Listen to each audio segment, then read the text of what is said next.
Hello dear student, welcome to GK power up. स्वागत है आप सभी का एक और नई वीडियो में। इस वीडियो में हम बात करने वाले हैं जो भी एस्पिरेंट्स जो भी बैंकिंग एग्जाम्स की तैयारी कर रहे हैं, चाहे वो पीओ लेवल पे हो या क्लर्क लेवल पे, या फिर आप कोई भी इंश्योरेंस सेक्टर के एग्जामिनेशन पे फोकस कर रहे हैं। सबसे इम्पोर्टेंट होता है जो नया पैटर्न आया है इस साल का, करंट अफेयर्स और आपका जो बैंकिंग अफेयर्स होता है उसके ऊपर ये लेक्चर बहुत ही इंपॉर्टेंट होने वाला है, जिसमें हमने इस लेक्चर में कवर किए हैं कि जो भी चेंजेस हुए यूपीआई में, जो भी स्पोर्ट्स से रिलेटेड चीज है, गवर्नमेंट स्कीम्स है, ठीक है। उसके बाद जो भी अवार्ड्स है, ऑनर्स है, तो सारा एक complete package of general awareness और बैंकिंग अवेयरनेस का हम इस वीडियो में देखने वाले हैं। जी हाँ, ये है वीडियो का पार्ट 4 और आप देख रहे हैं जीके पावर अप। चलिए पहले प्रश्न की ओर बढ़ते हैं, लेकिन उससे पहले अगर आप इस चैनल पर नए हैं तो चैनल को सब्सक्राइब करना मत भूलिए। सो let's start with our first question. Who has appointed as the first woman vice chancellor of Indira Gandhi National Open University? So India की एक प्रेस्टिजियस इग्नू हमारी ओपन यूनिवर्सिटी है, जिसका मेन जो है दिल्ली में ऑफिस है। दिल्ली से ऑपरेट होती है ये। उससे अलावा ये इम्पोर्टेंट इसलिए भी है कि वुमेन वाइस चांसलर, वो भी फर्स्ट। तो जहाँ पे भी कभी आपको न्यूज में देखने के मिले फर्स्ट इंडियन, फर्स्ट वुमेन, ठीक है, सो वो बहुत ही इंपॉर्टेंट न्यूज होती है। एंड ये यूनिवर्सिटी की बात हो रही है। सो इसका जो करेक्ट आंसर है दोस्तों, वो है आपके स्क्रीन के सामने, प्रोफेसर उमा कांजीलाल, ठीक है। Okay, so option number B is your correct answer. Next question की बात करते हैं हम। यूपीआई लिमिट्स एंड रेस्ट्रिक्शंस बहुत चर्चा में है और 1 अगस्त से बहुत ही नए पैमाने पे यहाँ पे रूल्स एंड रेगुलेशन चेंज हुए हैं। लेकिन उससे पहले मैं आपको बता दूं यूपीआई क्या है, एनपीसीआई क्या होता है। ओके, यूपीआई का फुल फॉर्म पहले जान लीजिए। Unified payment interface. Okay, unified payment interface, यह एक इंटर बैंकिंग पेमेंट सिस्टम है, ठीक है। जैसे कि हमारे मोबाइल्स में बहुत सारे एप्लीकेशंस है, फोन पे, गूगल पे, ठीक है, बहुत सारे और भी एप्लीकेशन है जिससे हम अपनी पेमेंट्स करते हैं। लेकिन पेमेंट्स किस के द्वारा होती है? यूपीआई के द्वारा होती है। यूपीआई का बॉस कौन है? यूपीआई का बॉस है दोस्तों, आपके स्क्रीन के सामने ये रहा, एनपीसीआई। सो यूपीआई के अंडर क्या, जो एनपीसीआई के अंडर काम होता है यूपीआई का, ठीक है। तो national payments corporation of India के अंतर्गत यूपीआई काम करता है, राइट। ये क्लियर हो गया। इंट्रोडक्शन में अगर बात करूं मैं, तो 11 अप्रैल 2016 को यूपीआई आज से 9 साल पहले लॉन्च हुआ था, जिसने हमारे भारत में एक इकोनॉमी और एक पैसे का व्यवहार लेन देन में बहुत ही सरलता आई है। चलिए रूल्स क्या बदले उसके ऊपर बात करते हैं। अब देखिए यूपीआई की लिमिट्स और रिस्ट्रिक्शंस पहले बात करते हैं। लिमिट्स क्या है? ऐसी लिमिट्स अभी आई है कि जो यूजर है वो अपना बैंक बैलेंस अकाउंट 50 बार ही देख सकता है। ये क्यों लाना पड़ा? सबसे पहले मैं बता दूं, देखिए यूपीआई एक टेक्निकल चीज है, ठीक है, एक सॉफ्टवेयर होगा, एक टेक्निकल चीज है, ठीक है, कंप्यूटराइज चीज है, ठीक है, एक टेक्निकल चीज है, इंजीनियरिंग वाली चीज है। अब हमारे देश में कम से कम अगर मैं अंदाजन बात करूं तो 75% से ज्यादा लोग यूपीआई का, या 60%, 50% से ज्यादा ही लोग, हमारे देश की जो पॉपुलेशन है वो यूपीआई का प्रयोग करती है डे टू डे लाइफ में। ये किसी ना किसी सिस्टम पे आधारित है यूपीआई। तो क्या इस पे गवर्नमेंट चाहती है इन नए रूल्स और रेगुलेशंस को लाने के पीछे कि लोड ना बढ़े। रोज रोज हम देखते हैं कि यूपीआई का पैमाना बहुत बढ़ रहा है यूज होने का। तो क्या होता है कि जितना यूपीआई पे लोड आएगा तो वो फ्लुएंटली वर्क नहीं कर पाएगा। आपके कभी ग्लिचेस आ जाएंगे टेक्निकल, कुछ कुछ, ठीक है, ऐसे तो बहुत रेयरली आते हैं, ठीक है। सो क्या है कि अभी यूपीआई यहाँ पे आप सिर्फ 50 बार अपना टाइम्स पर डे एप्लीकेशन से आप अपना बैलेंस चेक कर सकते हो। क्वेश्चन पूछा जा सकता है according to new UPI rule law, ठीक है, आप कितने बार अपने अकाउंट जो बैलेंस है वो चेक कर सकते हो? तो आंसर है 50 बार। Only 3 attempt are allowed to check a pending transaction status with a 90 second gap between each. Okay, so only 3 attempt allowed किए गए, किस चीज के लिए? चेक अ पेंडिंग ट्रांजेक्शन, ठीक है, कभी कभी हम पेमेंट कर देते हैं, हमारा ट्रांजेक्शन हमको सक्सेसफुली दिखाता नहीं है, पेंडिंग दिखाता है, ठीक है। तो अब क्या होता है, हम बार बार उस एप्लीकेशन को उस यूपीआई पे लोड देते हैं, ठीक है। ऐसे कई सारे लोग एक साथ करते हैं, तो वो इस पर लोड न जाए, ठीक है।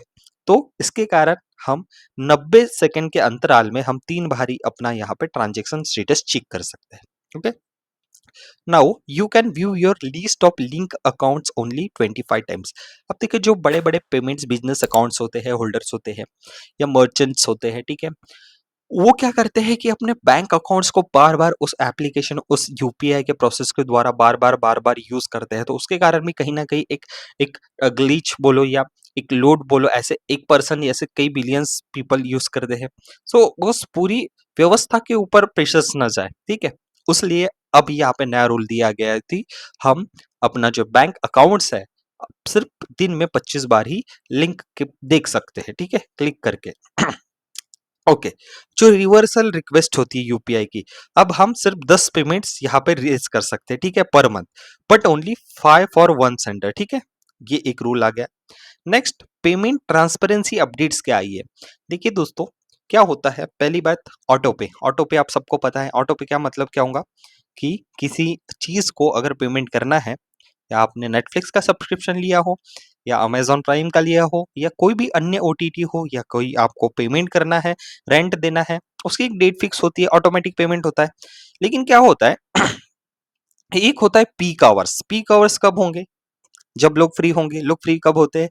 अमूमन अपने जॉब से छुट्टी होने के बाद, यानी शाम का समय, ये एक पीक आवर है। या मॉर्निंग में उठ के अपने डे टू डे जो दूध हो गया परचेस करना है, या एक नाश्ता, ये एक पीक आवर्स होते हैं। तो क्या होता है कि अब यूपीआई के ऊपर लोड नहीं आना चाहिए करके, यहाँ पे हमारे जो ऑटोमेटिक ट्रांजेक्शन्स होने वाले हैं, ठीक है, उनका टाइमिंग सेट हो गया।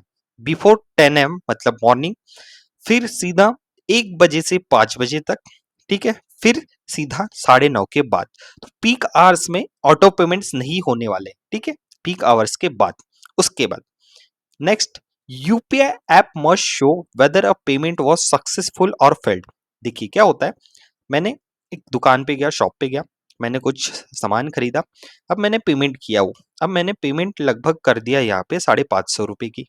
अब क्या हुआ कि भैया मेरे पेमेंट करते करते वहां पे दिखा रहा है कि पेमेंट पेंडिंग है, पेमेंट पेंडिंग है। तो मुझे कंफ्यूजन है ना कि हुआ या नहीं हुआ, ठीक है। बहुत बार ऐसा होता था कि हमारा टाइम वेस्ट हो जाता था, और एक तो यूपीआई का जो ऐप है वो भी प्रोसेस में रन होता था, ये एक समय में कई लोगों के साथ होता है।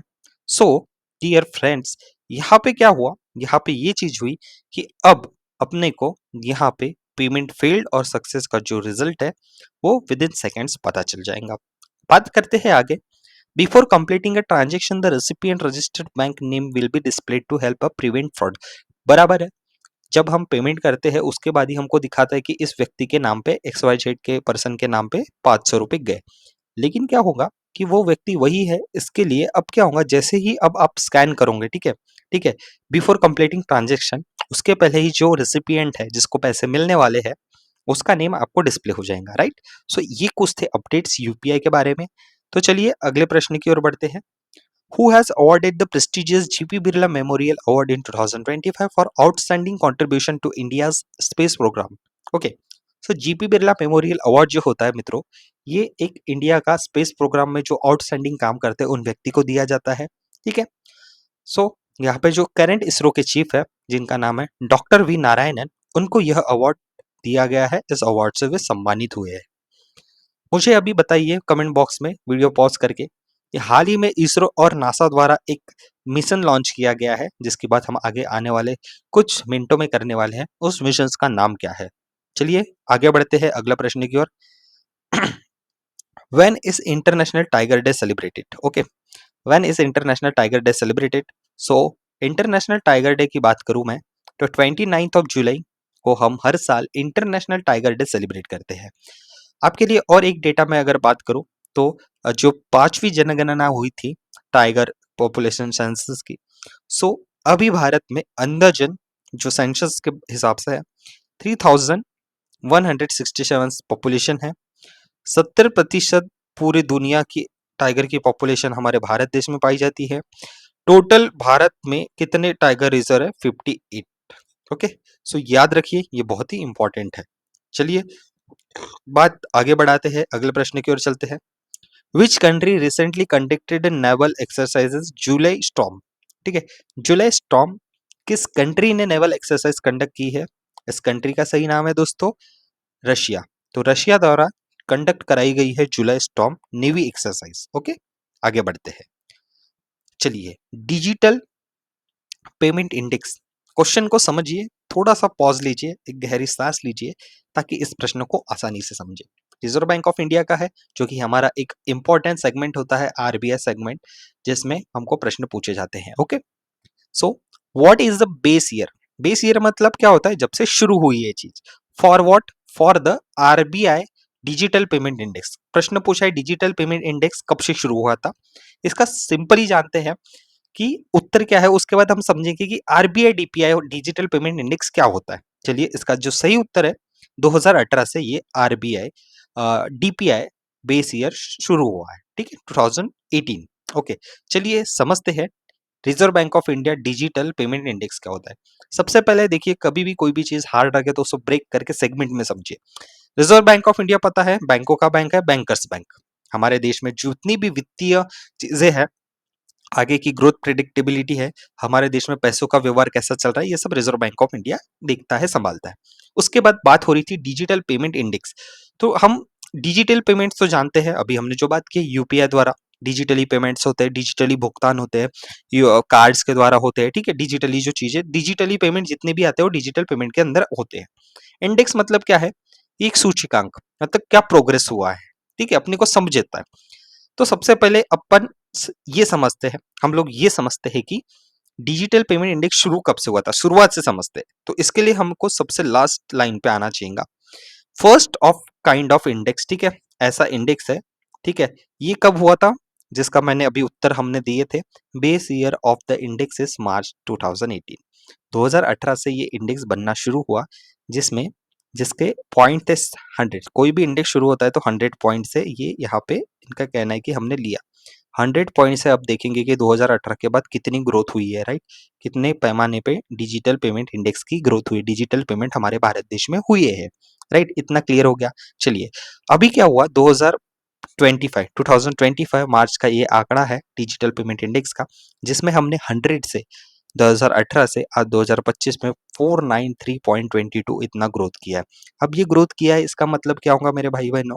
इसमें यह होगा कि जो डिजिटल पेमेंट इंडेक्स है, ये क्या दर्शाता है कि हमारे भारत देश में, ठीक है, कितने पेमेंट्स होते हैं डिजिटली अक्रॉस इंडिया, कितना हमने डेवलपमेंट किया है, ठीक है, कितने ट्रांजेक्शन्स हो रहे डिजिटल ट्रांजेक्शन्स, ठीक है। हमारा भारत देश जो यूपीआई आया है, ठीक है, डिजिटल चीजों को कितना अपनाया है, ठीक है, इन सब का यह एक इंडेक्स होता है, ठीक है। डिजिटल पेमेंट के कारण हम यह समझते हैं कि पूरे नेशन वाइड कितना डिजिटली ट्रांजैक्शन का स्प्रेड हुआ है, क्या लोगों ने इसको अपनाया है और कितने पैमाने पे ये डिजिटल ट्रांजैक्शंस होते हैं।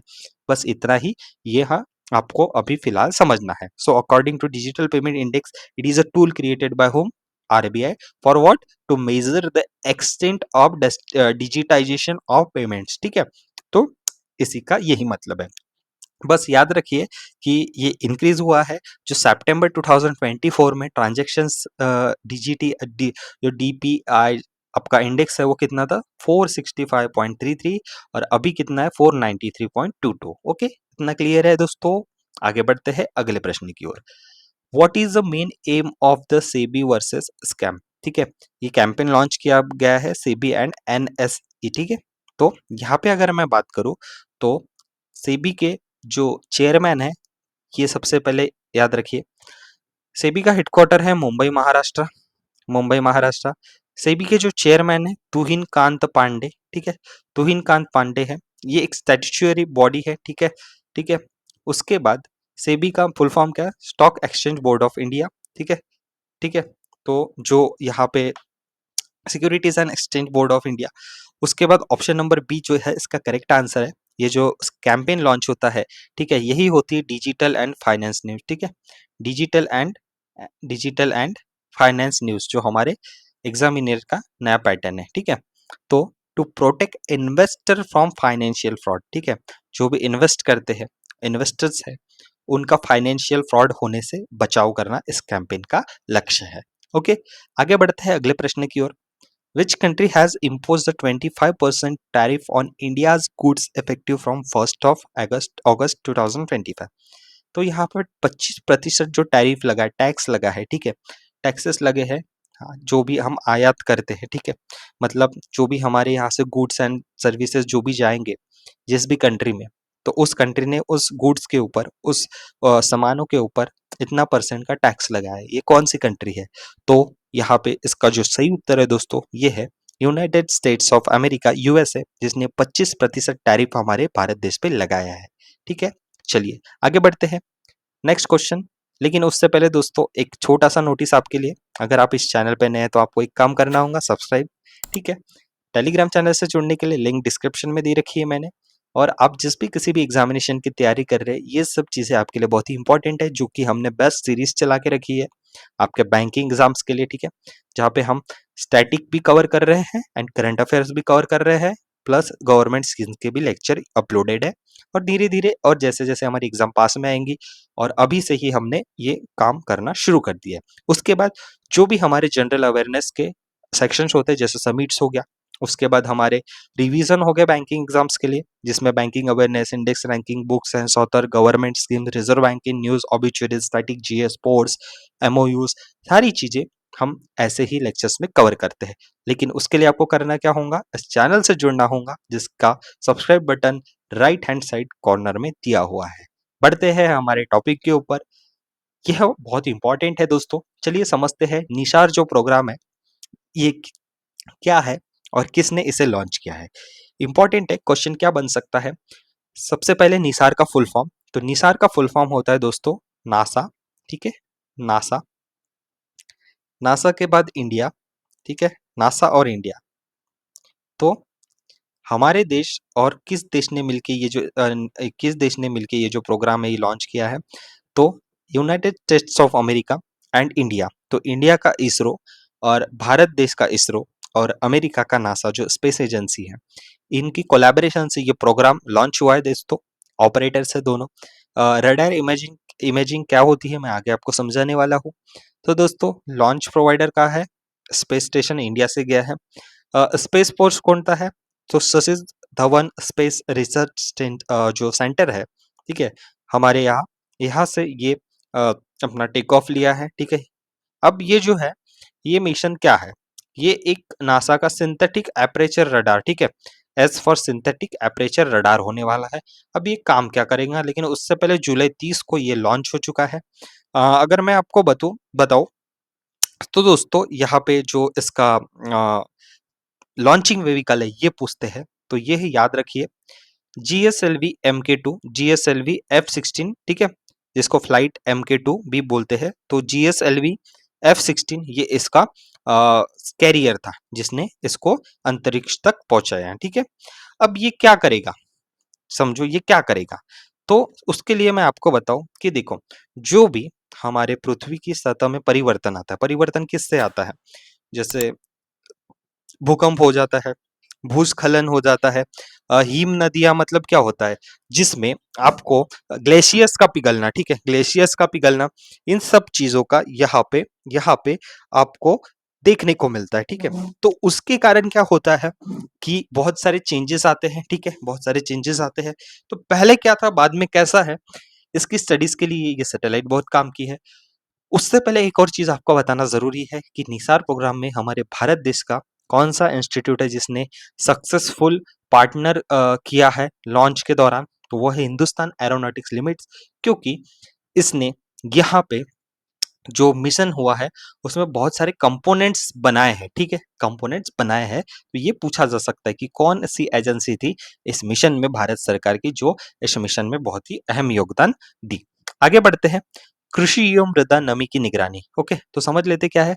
भारतीय कृषि प्रणाली के अत्यंत उपयोगी निसार उच्च स्थानिक रेजोल्यूशन लगभग 100 मीटर पर मृदा नमी की जानकारी प्रदान करेगा, जो सूखे की भविष्य मतलब, ठीक है, जो भी जैसे ही ड्रॉट होते हैं, ठीक है, सिंचाई प्रबंधन हो गया, फसल उत्पादक आकलन, ठीक है, तो इन सब में कहीं ना कहीं ये सैटेलाइट देखिए, अकॉर्डिंग टू इमेज ये ऐसी रहने वाली है, ये पूरे पृथ्वी के चक्कर काटेगी, क्या बदलाव हो रहे हैं ये सब हमको रिपोर्ट करेंगी। ठीक है, उसके बाद आपदा प्रबंधन में सहायता, ऑब्वियसली कहीं ना कहीं मानव जनजाति जीवन में कहीं ना कहीं साइंस एंड टेक्नोलॉजी का बहुत ही इंपॉर्टेंट यहाँ पे रोल होता है दोस्तों।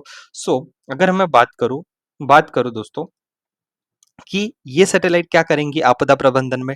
तो जो भी नेचुरल कैलेमिटीज होती है, भूकंप हो गया, भूस्खलन हो गया, बाढ़ हो गई, जो वॉल्केनिक एरप्शंस हो गया, जैसे ये नेचुरल कैलेमिटीज होती है ना, तो इसके पहले क्या प्रभाव होते हैं और बाद में क्या प्रभाव है, इसकी स्टडी करने में बहुत ही इंपॉर्टेंट होगा। और उसके बाद जो पुनर्वसन होता है, डिस्ट्रक्शन के बाद हमको एक आपको क्या बोल सकते हैं, स्टेबल जो पुनर्वसन योजना होती है, उसके लिए वैज्ञानिक आदान प्रदान करेगा। ठीक है, आगे बात करते हैं कार्बन चक्र और वनस्पति की निगरानी का मतलब क्या होगा। इस सैटेलाइट से हमको पता चलने वाला है कि कितना कार्बन उत्सर्जन हमारे कंट्रीज में हो रहा है, क्या हमको इसे कम करने की जरूरत है। ठीक है, वनों की कटाई हो रही है, तो फॉरेस्ट पहले क्या लैंड पे पैमाने पे थे, जितने भी सर्वेज होते हैं, ठीक है, सैटेलाइट के द्वारा, उसमें ये मदद करेगा। ठीक है, तो पहले क्या चेंजेस थे, तो ये पैरामीटर्स आपको पूछने की हाईएस्ट संभावना है कि ये क्या है, क्या ये काम निसार सैटेलाइट कर सकती है। ठीक है, तो ये आपको याद होना या पता होना जरूरी है। उसके बाद देखो क्या होता है कि आपको पता होगा ग्लोबल वार्मिंग बढ़ रही है, उसमें क्या होता है, बर्फ पिघल रही है बड़े पैमाने पे। अगर या मान लीजिए बहुत सारी बर्फ पिघल गई, ठीक है, तो उसका क्या रेपलकशंस होंगे, तो उसमें क्या होगा कि जो समुद्र का स्तर है वो बहुत बढ़ जाएगा, और समुद्र का स्तर बढ़ने से हमारे शहरों में वो एक तबाही और तबाही ये ला सकता है। तो उसके लिए भी हमको ये निसार जो सैटेलाइट है वो मदद करने वाली है। उसके बाद क्या होगा, जलवायु परिवर्तन की निगरानी, राइट, जलवायु परिवर्तन की निगरानी बराबर है। सो इसके द्वारा हम जो अभी जो मैंने बताया आपको जलवायु परिवर्तन होते हैं, ठीक है, तो उसके लिए भी एक सटीक मॉडल हम डेवलप कर सके कि क्या होने चाहिए आगे। ठीक है, एक प्लानिंग कर सके। उसके बाद सरफेस डिफॉर्मेशन, सरफेस डिफॉर्मेशन का मतलब क्या होता है कि धीरे धीरे जो जमीन है वो कैसा चेंजेस हो रहा है। ठीक है, ठीक है, सो बदलाव क्या हो रहा है जमीन का। ठीक है, ऐसे भूभागीय घटनाओं पे ये पूर्व चेतावनी दे देगी कि अब सतर्क रहिए कि आपका जो शहर है वो समुद्र लेवल के पास जा रहा है, काफी सारा हम डेवलपमेंट कर रहे हैं, लेकिन ये डेवलपमेंट डिस्ट्रक्शन में ना बदले। तो ये कुछ 7 पॉइंट है जिनको आपको याद होना या पता होना जरूरी है। आगे बात करते हैं दोस्तों अगेन बेसिक बैंकिंग अवेयरनेस की। सो यहाँ पे जो मणिपुरम फाइनेंस लिमिटेड है, इसके नए चीफ एग्जीक्यूटिव ऑफिसर अपॉइंट हो चुके हैं, जिनका नाम याद रखिए दीपक रेड्डी। ओके, सो जो दीपक रेड्डी है, इन्होंने यहाँ पे अपना जो अपॉइंटमेंट है वो इनका जो अपॉइंटमेंट है वो यहाँ पे हो चुका है। इन्हें कुल 30 सालों का अनुभव है फाइनेंशियल सर्विसेज में, ठीक है, और ह्यूमन रिसोर्सेज में।